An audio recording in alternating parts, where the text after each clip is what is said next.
Good morning, everyone. Good morning, Yusek, and to all our media partners. Welcome to Monday's Media Forum, May 31. To formally introduce our guest speaker for today, we have with us the spokesperson of the Department of Health, the Undersecretary, Maria Rosario Singh Bernard. Good morning, ma'am. Good morning, Nick, and good morning to all of you. Welcome to our Monday's Media Forum. So magbibigay lang po kami ng kaunting updates bago tayo tumungo dun sa ating major discussions. So ito pong mga nakalipas na araw ay muli naman po tayo nakapagtala ng pagtaas ng mga bilang ng mga kaso ng COVID-19 sa ilang bahagi ng ating bansa. Bagamat hindi pa tayo nagkakaroon ng malaking pagbabago sa epidemic curve ng COVID-19 sa bansa, ay maiging tuluyan na po nating maipababa ang mga kaso. Nagkaroon po ng pagbagal sa pagbaba ng bilang ng mga COVID-19 cases sa National Capital Region at sa mga katabi nitong rehiyon. Meron na rin po tayo mga lugar sa Luzon kung saan nakitaan na po natin ang pagtaas sa mismong pagdami ng COVID-19 sa nakaraang 2 linggo. Nakakaranas naman po ang Visayas na unti-unting pagtaas ng mga kaso habang tumataas din po sa area ng Mindanao na mas mabilis po ang pagtaas ng kanilang mga kaso sa Regions 10, 11 at Caraga. Kasabay po ng pagdagdag sa kapasidad sa iba't ibang ospital at healthcare facilities sa bansa ay ang patuloy nating panawagan sa ating mga local government units na pag-igtingin po ang pagpapatupad ng PDITR strategies. Kailangan pong mapaikli natin ang lead time o yung panahon sa pagitan ng pagtukoy ng may simptomas or detection at sa pag-isolate sa kanila. Sa kabila nito, muli namin pinapaalala na critical ang mahusay nating pagsunod sa minimum public health standards. Ang tama pong pagsunod ng PPEs kagaya ng pagsusuot ng face mask, ng face shield, pagdidistansya na hindi bababa sa 1 metro mula sa ibang tao at ang pag-iwas sa matataong lugar at ang pagpapanatili ng maayos na daloy ng hangin, lalo na po sa mga silid o kulob na lugar, ay nananatiling mabisa para sa panlaban sa pagkalat ng COVID-19 at sa kahit anumang variant na meron ito. Kaya tiyakin po natin ang full compliance natin dito po sa mga minimum public health standards na ito. Patuloy pa rin po namin pinapaalala na tangkilikin po natin ang ating pambansang pagbabakuna laban sa COVID-19. Patuloy po ang ating panawagan na bigyang priority ang ating mga healthcare workers, ang ating mga senior citizens at yun pong mga may comorbidities na silang pinaka-vulnerable sa COVID-19. Para po sa proteksyon ng lahat, sundin po natin mahigpit ang ating minimum public health standards at magpabakuna na po tayo kung kayo po ay kasama na sa eligible population. Ngayong linggo, kabilang sa ating mga inoobserbahang health events, ang World No Tobacco Day at ang ating Hypertension Awareness Month. Sa gitna po ng pandemya, napakahalaga na ang mga programang ito dahil malaki ang epekto ng hypertension at mga sakit na dulot ng tabako sa mga simptomas na maaari nating maranasan kung mahahawaan tayo ng COVID-19. So ngayong araw po na to, kasama natin si Dr. Deborah Ignacia D. Ona. She is the President of the Philippine Society of Hypertension para pag-usapan po natin ang ilang updates at ang mga aksyon na ginagawa para makapagbigay ng dekalidad na serbisyong pangkalusugan sa lahat po ng merong hypertension. So Dr. Debbie Ona, the floor is yours. Salamat po, Dr. Yusek, for that kind of introduction and for inviting me here today to talk about hypertension and the initiatives that we are doing to decrease the prevalence and the risks and complications with hypertension.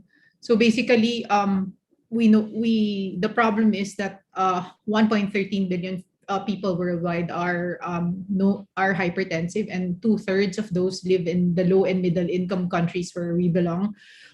Doon sa mga low and middle income countries, there are an increase in risk factors in this population. So alam natin pag may alta pressure ka or high blood pressure, tumataas yung risk mo of developing heart, brain, kidney, and other diseases. So why is hypertension a major public issue? Aside from it being the silent killer, kasi majority ng ating mga kababayan, wala sila usually nararamdaman. So kailangan alamin nila kung ano yung blood pressure nila.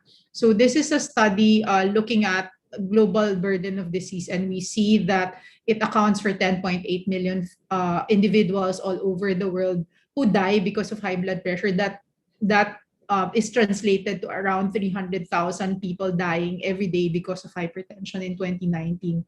And if you look at the mortality statistics in the Philippines in 2019 and 2020, you see the top 10 causes of mortality are still hypertension and hypertension-related diseases. So we know that ischemic heart disease or atake sa puso ay importanteng risk factors, hypertension, cerebrovascular disease or stroke. It's the number one risk factor is hypertension. And if you can see, it's still in the top 10 causes of mortality in the Philippines. And pag nakita nyo ho, over the past 30 years, dumodoble po yung namamatay because of hypertension. Nagtitriple yung mga taong becoming disabled because of hypertension. So it is really a problem. Basically, if you look at the Philippine Registry of Hypertension Prevalence, this is FNRI is NHES, Presyon is Cardiology Society and MMM. As you increase the number of people screened, you see that the prevalence of hypertension increases. And aside from the prevalence, you see that even if the patient knows that may alta presyon siya or high blood pressure, around 80% still remained uncontrolled. So importante po to kasi kahit alam nila na may high blood sila, hindi po kontrolado yung blood pressure nila. So yung chance nila na magkaroon ng komplikasyon secondary to hypertension also increases. So the Philippine Society of Hypertension, together with government agencies as well as non-governmental groups, see that the problem is there's increasing prevalence of hypertension and we have poor control rates. So we made it our mission to actually help in the reduction of the prevalence of hypertension through prevention and increasing the control rates of patients who are hypertensive. So these are the traditional activities of the Philippine Society of Hypertension. We have activities for doctors and non-doctors. We have hypertension awareness tri-media campaign and annual scientific meetings.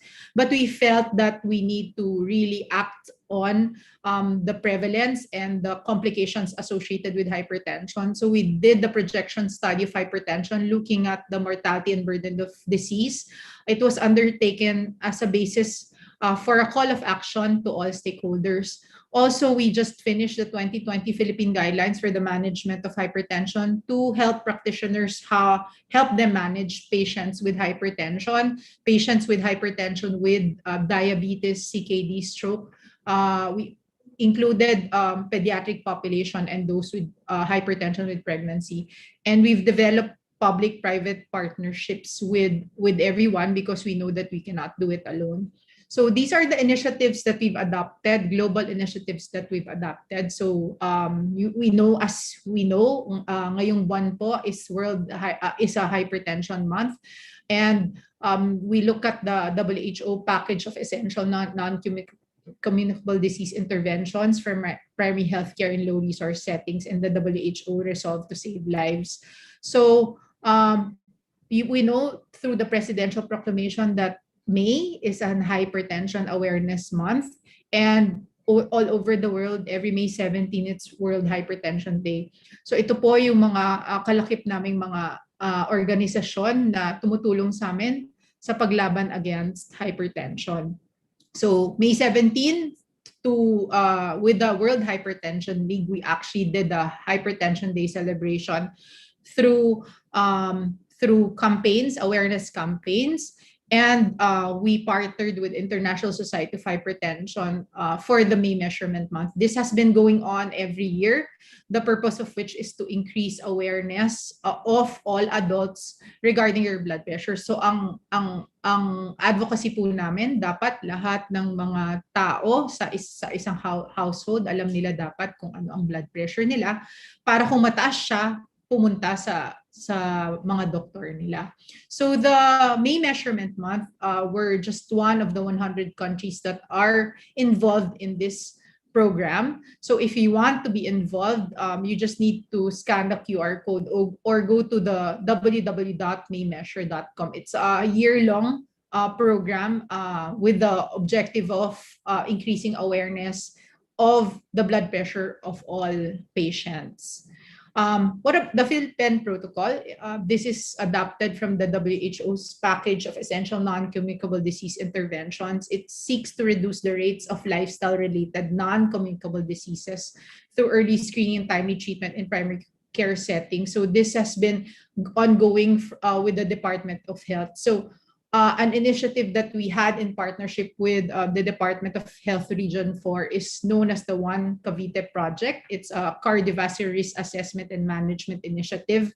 It's to develop a sustainable community-based program for CVD risk factor screening and management in the private sector. So the ones in the barangay health centers are through DOH, but this one is a partnership to the private practitioners around Cavite. So we want to manage the cardiovascular risk factors of 150,000 enrolled residents through a trained network of at least 500 practitioners. And we would want to achieve control rates in 80% of patients after 1 year with a follow-up period of 5 years. We actually partnered with the Cavite Province Region 4A because of its population, the number of cities, and the number of rural health centers, as well as the number of hospitals and the number of practitioners practicing in Region 4A, private practitioners practicing in Region 4A. Another partnership that we've had is the WHO Resolve to Save Lives. It's a 5-year initiative to accelerate progress in reducing deaths from heart attack and stroke and to prevent deadly epidemics in low and middle income countries. It's a groundbreaking initiative and the first to be funded by 3 leading philanthropies.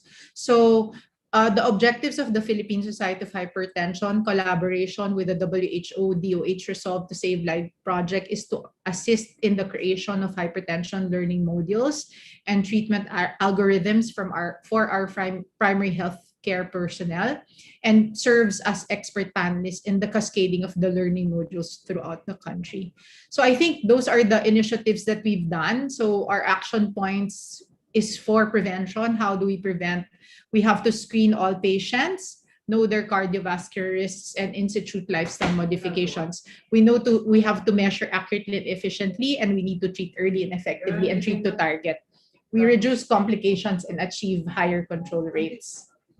Sir, so what we want is to uproot the risk factors, modifiable risk factors, physical activity, tobacco use, World Tobacco Day ngayon, unhealthy diets and harmful use of alcohol, and the reduction in salt intake to be able to prevent the non-communicable diseases, which is heart disease, diabetes, cancer, chronic lung disease, and other NCDs. So we enjoin everyone to help us in the fight against hypertension and help us save lives. I think that ends my talk, and thank you. Maraming salamat po, Dr. Debbie, for giving the initiatives of the Philippine Society of Hypertension. Ma'am, I'll open the floor for questions po. There are a few po here from our media partners. The first question po of Red Mendoza of the Manila Times. He mentioned daw po na he was diagnosed with hypertension, and this was because he was not active daw po in the past year due to the pandemic. Ano po ang inyong maipapayo sa mga taong katulad niya na hindi daw po masyadong naging active dahil naka-work from Dr. Debbie? So basically what we want, because of the pandemic, there's limitation in their activities. So what we tell our patients is there are a lot of resources in the internet where they can actually do Zumba or do a lot of things there inside their homes. And they can even actually do group exercises with their loved ones. So as to para rin mahikayat po yung mga tao sa bahay na mag-exercise basically. So we should not limit ourselves to going out. We have a lot of things that we can do inside the house that can increase our activities. So we have a lot of free resources, yung mga Zumba classes, yoga classes, exercises, name it. You can actually Google it and then you can get pwede kang makakuha ng mga exercises na ganon. Thank you, Dr. Debbie. For the next question po, bakit daw po mas maraming younger people ang nadadiagnose ngayon na hypertension kahit na hindi naman sila overweight? Maaari po bang namamana ang hypertension? So we say that the risk factors for hypertension in general, they're modifiable and non-modifiable risk factors. So yung mga risk factors po, non-modifiable, ang hindi nyo po mababago is a family history. So kung may family history po kayo ng hypertension, nakaprograma na kayo na mag-high blood, depende po sa lifestyle nyo. Male sex is also cannot be modified, as well as older age. So as you increase in age, you can increase your risk of developing hypertension increases as well. But there are modifiable risk factors, like if you're overweight, if you don't exercise, hindi lang naman overweight eh. Pwedeng hindi ka nakaka-exercise, kumakain ka ng masyadong maaalat na pagkain, naninigarilyo, umiinom ng alak. So those are the things that can actually, yun yung sinasabi kong lifestyle na pwede pong makapag-increase ng risk nyo of developing hypertension. So sinasabi ko sa mga pasyente, lalo na yung mga may family history, may nanay, tatay na may hypertension, dapat at such an early age, they should actually look at the modifiable risk factors and try to modify them as early as now, so that they don't become hypertensive in the future. Thank you, Dr. Debbie. Dr. Debbie, for the last question po, no, si Red po ay nagtatanong, meron daw po kasi ibang mga gamot sa hypertension na hindi available sa health center. I believe this can also be answered by you, Secretary. Yung mga hybrid daw po na amlodipine, losartan, and the like, meron po ba initiatives na ginagawa ang Philippine Society of Hypertension para maging available po ito sa mga ordinaryong mamamayan? And then we'll also ask you, Secretary, to answer for the department. I think they're alluding to the combination treatments, the single pill combination treatment, because the trend all over the world is for the guidelines to actually start with single pill combination so that the control rates are high. So I think we will work with the Department of Health through the guidelines that we've made, the 2020 Philippine guidelines for the management of hypertension. But basically, what we tell our patients, whatever antihypertensive medications that are available and are for free, they should avail of it as soon as possible, instead of actually waiting for them to not be on medications. Thank you. Ma'am, would you like to add? I just like to inform the public, yun pong mga nasa health center natin na ipinamimigay po natin na libreng mga gamot para sa high blood, ito po ay base dun sa ating formulary na meron tayo dito sa ating bansa. Ito po yung mga gamot na nasa formulary, sila po yung tinatawag natin na mga essential medicines.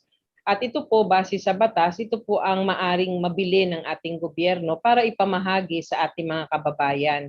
Ngayon, ito pong mga combination ng mga drugs, kung katulad nga po ng sabi ni Dr. Ona, kung meron na po tayong available sa ating mga health facilities na libre, na kahit na single lang na hindi po siya yung mga highly technical na mga gamot, maaari nyo na pong inumin yan. Ngayon, parang kung baga, pag sinabi ng doktor na after so many months, hindi umuubra sa inyo ang ganitong klaseng gamot, tsaka po tayo mag-iisip na itataas po natin ang antas ng gamutan, at dyan na po kayo i-refer ng ating mga health facility sa mas mataas na level ng mga facility natin, katulad ng mga specialista, katulad po ni na Dr. Ona.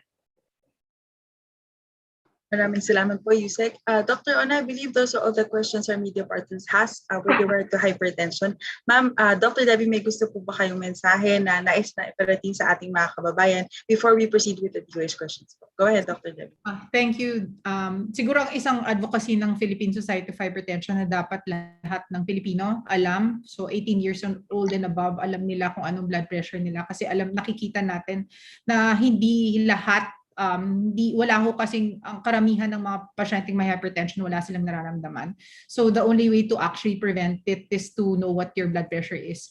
And then our advocacy also is to all of the practitioners, whether they come in for cough, colds, headache, they should know, they should look at the risk factors of these patients and try to modify it. Nakita ho nyo naman ho, yung pinakaugat, yun po yung mga risk factors para ma-prevent natin ang pagkakaroon ng non-communicable diseases, not only hypertension, but diabetes, dyslipidemia, and the like. All right. Isa Gisette? Yes, Dr. Debbie, kung maaari po akong humingi pa ng isang request sa inyo, maaari po bang makapagbigay po tayo ng pahayag galing sa Philippine Society of Hypertension about hypertension and vaccines, na yun pong ating ina-advocacy ngayon, na hindi naman po kailangang i-blood pressure lahat para makapagtagal doon sa vaccination site. Dr. Debbie? Opo, thank you, Yusek, po for that. Ugnayan po kami sa Department of Health regarding hypertension and vaccination. So, hinihikayat po namin lahat, lalo na yung mga may high blood, actually, yung mga A3, may comorbidities, sila po yung nangangailangan ng bakuna kasi sila po yung mas malaki yung advantage pag nakabakuna sila kasi piniprevent na magkaroon ng malalang klaseng COVID.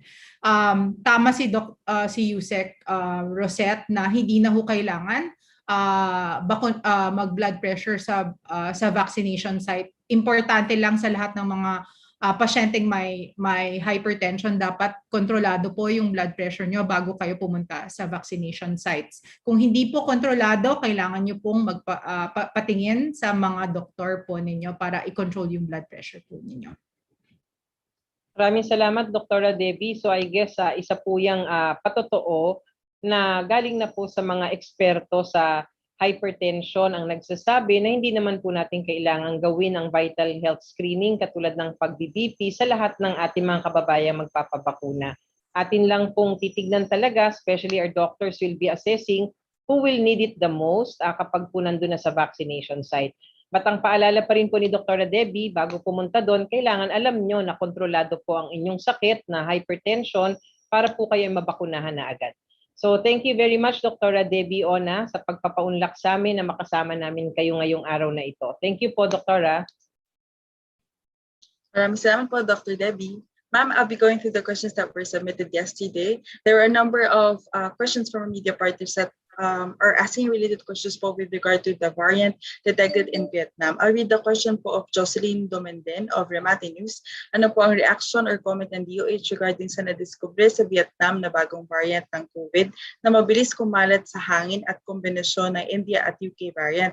May mga additional po bang ginagawa or hakbang or restrictions ng gobyerno para hindi makapasok sa bansa ang bagong variant? Kay Lay po, ma'am, kung i-consider daw po ang pagpapatupad ng travel restrictions mula sa Vietnam kasunod ng pagdiskubre doon ng mas nakakahawang variant. Go ahead, ma'am. Thank you, Nick.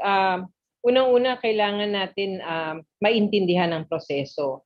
So ang proseso po kapag tayo ay nakaka-detect ng additional mutations o bagong variant kung sakali sa isang bansa, isinusumiti po ito sa WHO. Dahil ang WHO po ang nagmamanage nitong GSAID na tinatawag na network. It's a system where you classify the variants of concern para lahat ng bansa alam yan at nakapag-iingat. So nagbigay din ng pahayag ang WHO over the weekend at ang sabi nila, they have not received the full details of this apparent variant na tinatawag sa Vietnam. At aantayin daw po nila na makapag-verify sila, makapag-aral ng mabuti para makapagbigay ng guidance para sa mga member countries ng WHO.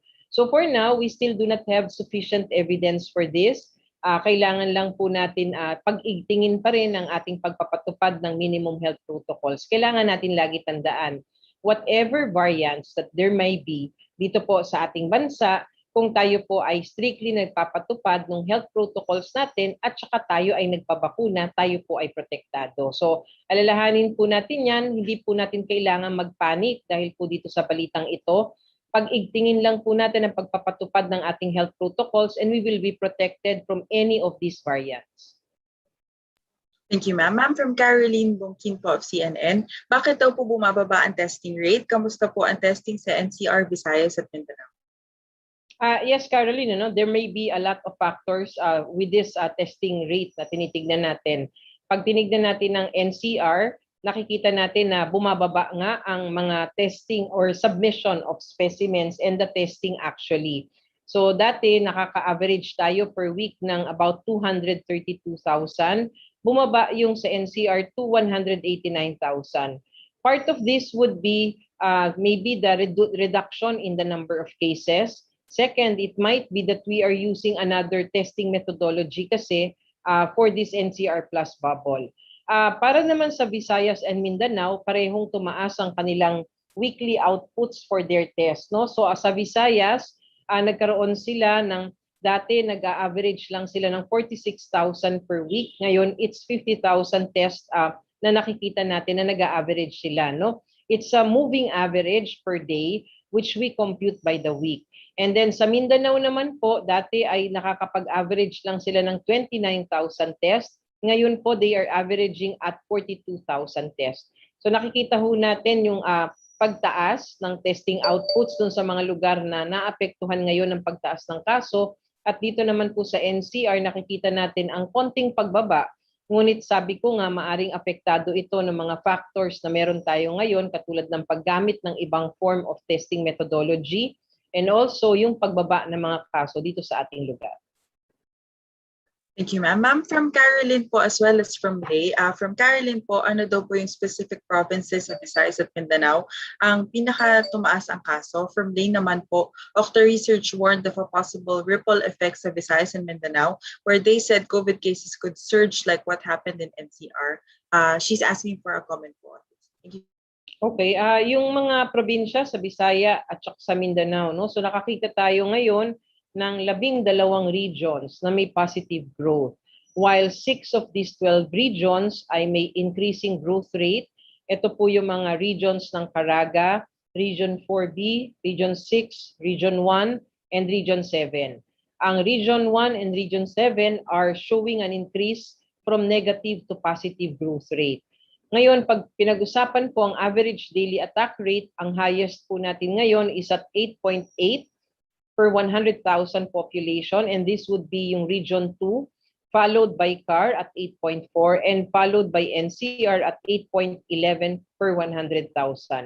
As to the question on the comment of or the observation of Octa with regard to this ripple effect, dati pa ho natin naman na minomonitor ang mga lugar na ito.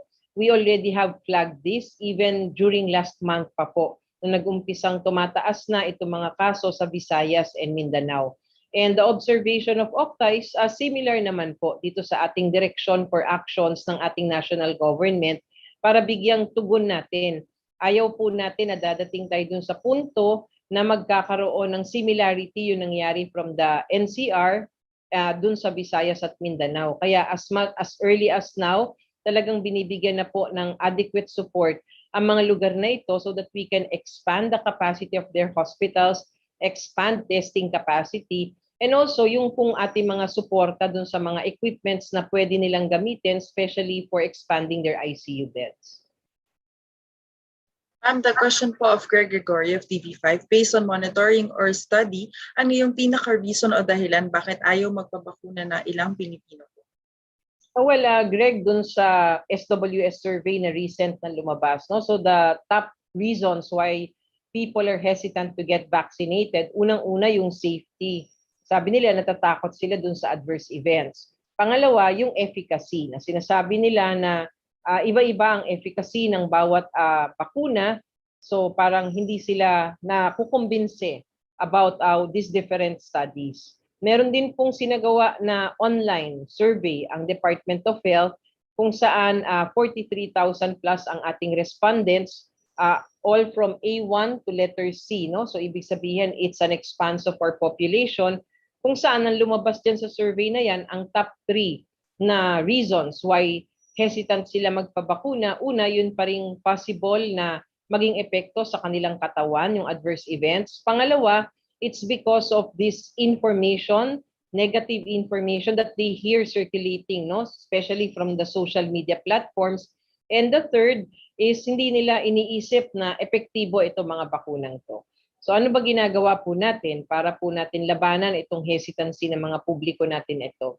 With these surveys that we receive, we study it carefully. We evaluate the different aspects of this survey, yung mga resulta. Tinitignan natin, tama yan, yung top causes kung bakit ayaw magpabakuna at doon po natin itinutuon ng pansin ang ating info dissemination. So kung mapapansin nyo po, pinalalabas po namin na mas madalas ang ating mga eksperto para ipaliwanag ang safety and efficacy ng mga bakuna at para maipaliwanag din yung mga adverse events. Pag tinignan ho natin, I just like to inform the public. Ang atin pong mga adverse events na tinatawag are mostly non-serious. Ibig sabihin, ito po yung mga common na mga epekto ng bakuna which is really natural or normal na nangyayari. Kapag ho nagpapabakuna ang ating mga anak, sasabihan tayo ng pediatrician, baka lagnatin, baka maging irritable dahil masakit ang binakunahan. That is really something expected, no, as part of being vaccinated. And ito pong mga non-serious po na adverse events na meron, sa ngayon, out of all of those vaccinated, it's just about 1.10% of these 5.1 million Filipinos already vaccinated. Napakaliit na porsyento po. And when we talk about serious side effects or adverse events, it's just 0.014. Napakaliit, napaka-rare. At hanggang sa ngayon po, wala pa po tayong napapatunayan na ito pong mga serious o kaya ay mga namatay after being vaccinated had been caused by the vaccine. Hindi po dahil sa bakuna ang kanilang pagkakamatay, kung hindi dahil po sa mga iba't ibang klaseng sakit na meron sila.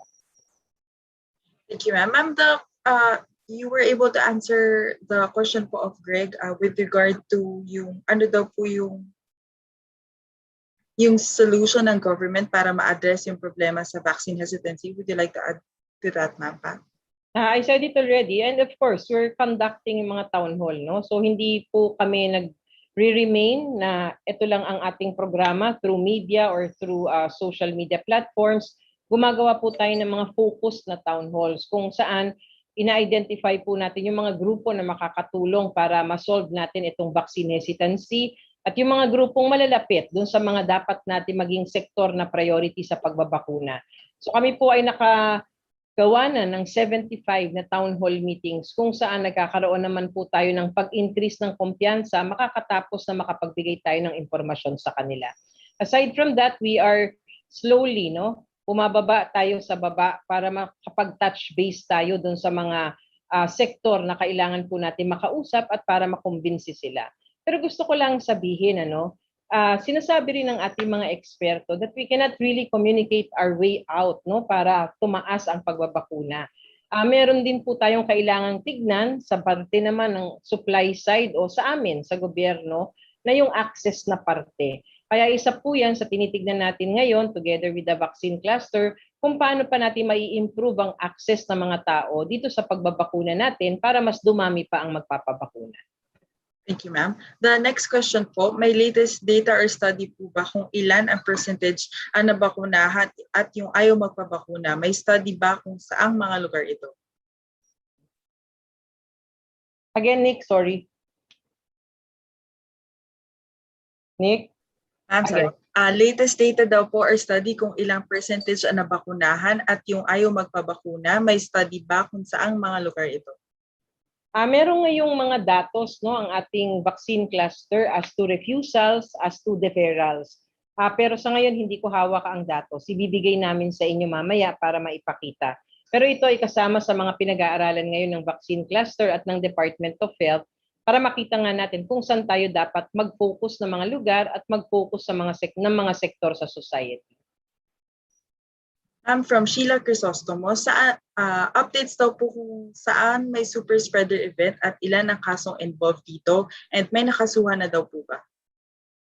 Well, Sheila, ang ating information ngayon about super spreader events na nai-report talaga sa atin would be the one in Caloocan and the one in Quezon City at weeks ago.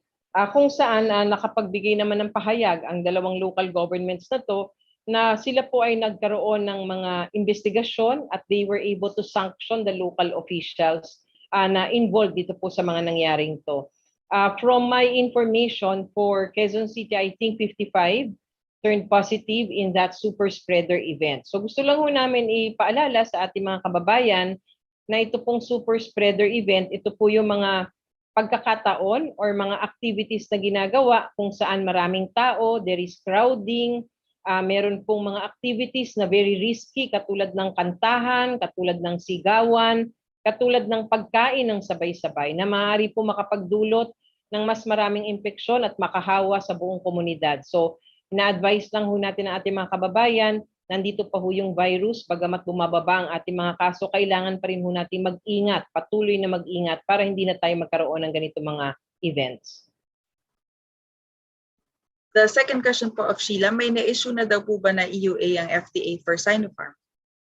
Wala pa, no? So as we have said last week, we have already submitted our application, our intent to apply And we are waiting for FDA's response to this. Ma'am, for the last question po that was submitted from Aiko Miguel, based on the latest report, 5 million doses na po ang administered ng COVID-19 vaccines doses, pero over 1 million pa lang po ang fully vaccinated. Ano po ang masasabi ng DOH sa mabagal daw po na vaccine rollout? Na-comment din po ang Manila City dahil mabilis po sila. Ano po ang hakbang ng DOH para sa mga LGUs na mabagal daw po ang kanilang rollout? Wala. Unang-una, kailangan maintindihan ng ating mga kababayan. Ito pong ating mga bakuna na meron tayo sa ngayon, may iba't ibang interval for their second doses. So if you would remember, ang Sinovac po, ang kanyang second dose is after 28 days. Ang AstraZeneca, ang second dose after 12 months. Nagpalabas po tayo ng isang advisory na kailangan 12 weeks, no? Sorry, not 12 months. 12 weeks po ang pagitan for AstraZeneca vaccines dahil gusto natin makuha yung full potential. Ma-maximize natin yung efficacy na ibibigay ng bakuna na ito dahil sinasabi po sa pag-aaral that the longer the interval, up to 12 weeks nga, mas mataas po ang efficacy na ibibigay sa ating mga kababayan. So yun pong ating second doses, especially for those who received AstraZeneca, hindi pa ho yan pumapasok dahil mag-uumpisa pa lang ho ang second doses. If we would do the 12 weeks, ito pong June, first week of June. Kaya makikita ho nating tataas. Gusto ko rin hong ibigay na impormasyon sa inyo, nung nag-umpisa ho tayo ng Marso, tayo lang po ay nakakapagtala ng about, nag-umpisa tayo sa maliit na numero ng taong nababakunahan, and then we had 30,000, we had 60,000. Ngayon po, almost 140 to 150,000 per day ang nababakunahan. We have increased 25 times more than what we were doing when we started off vaccinating. Kailangan din pong maintindihan ng ating mga kababayan na ang ating pagbabakuna is highly dependent on the supplies that we have. So sana po tayo ay umaasa talaga na dumami na po lalo ang mga bakunang pumapasok para mas mapabilis po natin ang pagbabakuna sa iba't ibang lugar sa Pilipinas. Thank you, ma'am. Ma'am, I'll be going through the questions that were sent here in the chat po from Red Mendoza. Does the DOH share the view of Dr. Edsa Salvana in an interview na yung report about the double mutation variant from Vietnam is still sketchy?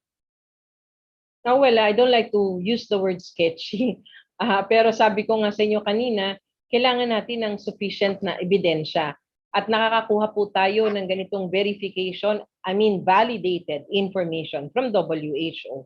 So antayin po natin. So kaya po yan nasabi ni Dr. Edsel, ibig sabihin kasi wala pa po tayo talagang validation ng WHO na sila naman po yung institution na tinitignan natin kapag dating sa mga verification and validation of these variants of concern. So we share the same with Dr. Edsel. Pag binasa niyo po yung buong artikulo niya, nagbigay po siya ng mga guidance kung ano ang dapat nating gawin. Bagamat may mga ganito ng balita, ituloy lang natin yung ating health protocols para po tayo maprotektahan with these variants that has been circulating all over the world. Thank you, ma'am. Ma'am, a follow-up po from Caroline. Ano daw po ang reason bakit tumataas ang kaso sa Visayas and Mindanao at some parts of Luzon? May possibility po ba na ito na ang third surge or wave? Unang-una, yung factors na meron sa Visayas at Mindanao ay pareho rin sa factors sa NCR. So if you look at the factors for transmission, pare-pareho lang po yan, ano?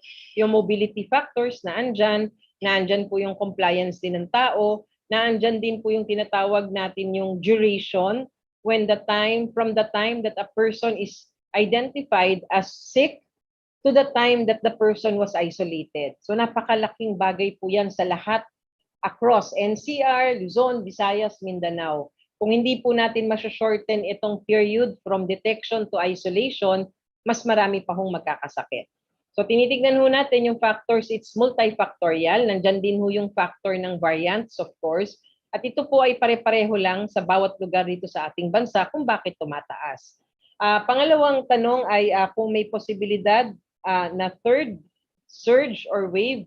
Hindi natin yan masabi ngayon, Caroline, no? But when we talk about surges, when we talk about waves, it involves the national picture. Ang evaluation is national picture. Ngayon, pag tinignan natin per area, katulad nung sa NCR, meron po tayong tinawag na surges. Ibig sabihin, paminsang pagtaas and then na nakokontrol natin at bumababa. So sa ngayon, naobserbahan pa ho natin itong mga nangyayari sa Visayas and Mindanao. If you would recall, hindi po ganun kadalas magkaroon ng ganitong pagtaas ng kaso dito po sa mga lugar na to. Thank you, ma'am. Ma'am, from Paul Samarita of TV5 News, Yusek Bong Vega said yesterday that working adults ages 40 and above will be included in the priority list of the government under A4 priority group. Paano po tayo nag-come up sa ganitong conclusion and paano po ang mga workers na younger than 40? This was part of the recommendations of the Department of Health and our experts to the IATF when we were discussing the A4 guidelines. Ito po ay ayon sa prioritization framework na meron tayong pinapatupad ngayon. Alam po natin na ang pinaka-vulnerable po para magkasakit ng severe, para maospital at para mamatay dito sa sakit na to ay yung mga nakakatanda. Kaya ang sabi namin, kung magkakaroon din lang ng prioritization across this A4 group, dahil marami po sila, at ito po ay base sa mga supplies pa rin na parating, baka mas maganda if we can stratify this by age and we can prioritize the older age group in this specific sector. So ibig sabihin, maaari nating gawing stratified na 50 to 60 years old muna, and then 40 to 50, and then 30 to 40, and down the line.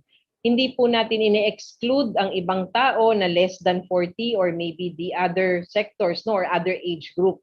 Ang sinasabi lang natin, kung sakasakaling kailangan mag-prioritize dahil depende sa supply ng bakuna, baka maaaring gamitin itong prioritization na ito na meron tayong by age group. Because this would also ensure na atin pong napoprotektahan pa rin ang ating vulnerable na mas risk sila. At risk sila na magkaroon ng pagkakasakit na severe sa COVID-19 at maaring ikamatay ng mga taong ito. So ito po ay ginawang rekomendasyon sa IATF. The IATF resolved na maaari namang gamitin, kaya nilagay nila sa wording that the A4 sector may be prioritized, may be, ang sabi, based on the specific age groups. Thank you, ma'am. Ma'am, from Jen Kalimon, may lawmaker po na nag-propose ng paggamit ng vaccines ng J&J, especially for OFW and seafarers. Nasa ang stage na po tayo ng procurement ng J&J? Hindi ko po mabibigay sa inyo ang katiyakan na sagot sa ngayon. Ang alam ko po nung huli nung nag-report sila Secretary Galvez, we have ongoing negotiations with the J&J manufacturer. So magbibigay po tayo ng ulat kapag nakuha na ho natin yan from the vaccine cluster. Pero kailangan din po mabigyan ho natin din ng rekomendasyon or advice, no? Na kahit ano pong bakuna basta dumaan sa Emergency Use Authority, I think sa tingin namin at binibigay po namin na rekomendasyon sa ating mga kababayan, ito po lahat ay epektibo at ito po ay ligtas at maaaring gamitin kahit kanino man. Ma'am, from Tina Panganiban Perez, bakit daw po hindi pa nagsisimula ang vaccination sa A4? May guidelines na po ba rito? Magsisimula ang A4 vaccination kapag tayo ay nakapag-release na ng guidelines at kapag ang mga supply ay naandyan na o maaari na nating sabihin na yung allocations ay maayos na po. So sa ngayon, dinadraft na po ang mga pamantayan or guidelines ng vaccine cluster. Maglalabas na rin po sila nitong ganitong guidelines. Magkakaroon din po sila ng mga ceremonial vaccinations, and then i-announce na rin po ni Secretary Galvez kung kailan po talaga mauumpisahan ng A4 sector.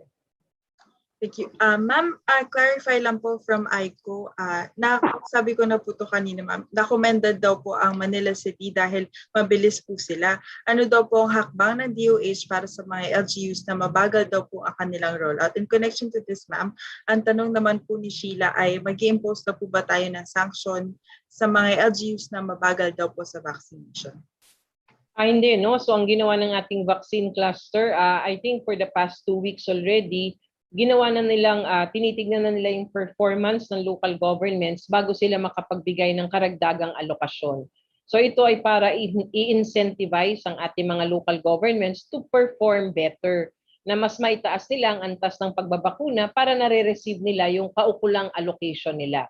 So as to the local governments which are doing well, they are constantly being recognized by the IATF members and through our regular meetings with the MMDA and the other concerned agency. So we recognize the work of our local governments. Alam po namin kung gaano sila hirap na para ipatupad itong pagbabakuna, and we commend all of those local governments na talaga pong yung pagpupursige nila ay nakakapag-produce ng matataas na output sa pagbabakuna dito po sa ating bansa. Thank you, ma'am. Ma'am, from Rafael Bosano po here in the chat, aside daw po from following MPHS and strengthening PDITR strategies, ano po ang recommendation ng DOH sa mga lugar that are experiencing an increase in order to avoid a surge that NCR experiences 3 months ago? Is it time to escalate their quarantine status? Should be done now, as local officials are also appealing for it. Yes, Rafi, no? So kasama yan sa pag-uusap, may IATF tayo mamayang hapon. At tayo po ay over Saturday and Sunday pinag-aralan lahat ng mga lugar, no? At tinignan ho natin kung sino yung papasok sa ating parameters for escalation or de-escalation. At ito po lahat ay pag-uusapan sa IATF mamaya.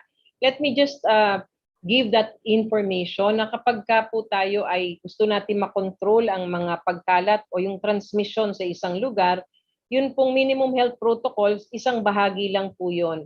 Yung pong isa pang kailangan nating pag-igtingin, yun pong detection, isolation, at saka treatment. So kailangan po ang ating mga local governments will be able to intensify ito pong paghahanap nila ng mga taong na-expose o mga paghahanap ng mga taong may simptomas. This is contact tracing. Kailangan, within 24 hours, lahat ng taong nahanap nila na may simptomas o di kaya ay na-expose ay ma-quarantine o ma-isolate nila.